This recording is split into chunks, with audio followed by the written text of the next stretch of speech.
কক্সবাজারের রামুতে হিমছড়ির একটি উচ্ছেদ অভিযান ঘিরে এসি ল্যান্ডের সাথে বন কর্মকর্তার প্রকাশ্যে তর্কের ভিডিও ছড়িয়ে পড়েছে সামাজিক যোগাযোগ মাধ্যমে, যা নিয়ে রীতিমতো আলোচনা সমালোচনার ঝড়। কি ঘটেছিল? কামরুল হাসানের ক্যামেরায় বিস্তারিত জানাচ্ছেন আমাদের কক্সবাজার প্রতিনিধি অর্পণ বড়ুয়া। কক্সবাজার ভ্রমণে যাওয়া পর্যটকদের কাছে আরেক আকর্ষণীয় স্পট হিমছড়ি ঝর্ণা।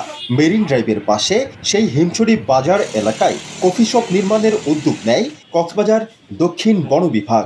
খাস জমিতে বাণিজ্যিক স্থাপনা নির্মাণ অবৈধ দাবি করে গত বৃহস্পতিবার বিকেলে সেখানে উচ্ছেদ অভিযান চালান রামুর সহকারী কমিশনার ভূমি মোহাম্মদ সাজ্জাদ জাহিদ রাতুল। এ সময় কফি শপের জমি নিজেদের দাবি করে বাধা দেন বন বিভাগের কর্মকর্তারা। আপনি কে? আমাকে কথা বলা শিখাচ্ছেন? আপনি কে? আপনি কে ভাই? এই ভিডিও চিত্রটি সামাজিক যোগাযোগ মাধ্যমে ছড়িয়ে পড়লে সৃষ্টি হয় নানা প্রশ্ন ও সমালোচনা। এসিল্যান্ডের অভিযোগ, উচ্ছেদ অভিযানকে প্রশ্নবিদ্ধ করতে পরিকল্পিতভাবে ভিডিও ধারণ করে ছড়িয়ে দেয়া হয়েছে।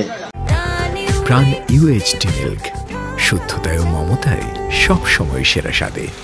খাস জমিতে যারা অবৈধ স্থাপনা করে, তো তারা তো আসলে যখন সংক্ষুব্ধ হয় তা বিভিন্নভাবে স্যাবোটেজ করার চেষ্টা করে থাকতে পারে। তবে এই ধরনের স্যাবোটেজ করার চেষ্টা করে আসলে লাভ নেই। আমার যে ন্যায়সঙ্গত কাজ, আইনসঙ্গত কাজ, এটা আমি করে যাব। তবে বন কর্মকর্তাদের দাবি, হিমছড়ি ঝর্ণা জাতীয় উদ্যান, নিসর্গ ও আশপাশের এলাকা সংরক্ষিত বনভূমি। 2010 সালে ভুলক্রমে খাস খতিয়ানে অন্তর্ভুক্ত করা হয়। হিমছড়ি যে আমাদের CMC আছে, ওটার মাধ্যমে পরিচালিত করার কথা, কিন্তু ওনারা যে ইজারা দিয়েছে এটা লিখিতভাবে আমাদের বন বিভাগের কোনো অফিসেই কোনো কাগজপত্র পাওয়া যায় নাই। একই দিন হিমছড়ি পর্যটন এলাকায় উপজেলা প্রশাসনের একটি গণশৌচাগার উচ্ছেদ করে কক্সবাজার দক্ষিণ বন বিভাগ। ফলে ভোগান্তি তৈরি হয় পর্যটক সহ স্থানীয়দের মাঝে। তার প্রতিবাদে মানববন্ধন করেন হিমছড়ি বাজার ব্যবস্থাপনা কমিটি ও স্থানীয় বাসিন্দারা। অর্পণ বড়ুয়া, ATN নিউজ, কক্সবাজার।